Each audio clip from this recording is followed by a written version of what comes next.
อทำไมไม่ถอยไปเจ๊4 โมงถอยอัดนี่ดิไปไปฮะบอกให้ถอนออกแต่แรกแล้วมาทำทำไมเข้ามาทำไมล่ะถอยอัดนี่ดิถอยไปดันขึ้นมาเลยดันขึ้นมาไง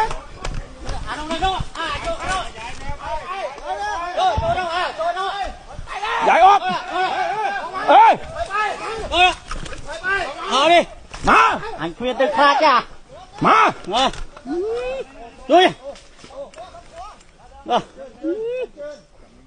เยอะบอกว่าเขาไปอีกเนี่ยนี่เลยเยอะเดี๋ยวไอ้ใหญ่ขี้ตามมากี่ขี้มันตายไปกันเลยไปถอยไป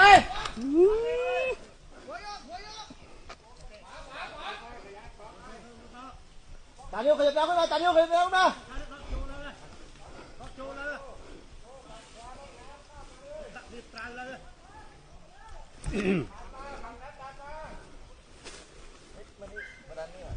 ขึ้นมาอีกครับขึ้นมาเลยขึ้นมาดันขึ้นมาใส่ครับ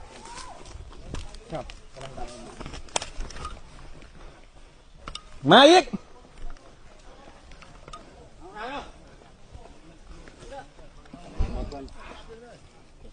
มันถึงเวลาแล้วผมจะรอผู้กำลังเดินมาก็ติดต่อเขาไปเสียเขาคุยกันแล้วรอก็กลับเหมือนเดิมไม่ใช่จะมาอยู่ตรงนี้บอกยังไงไหม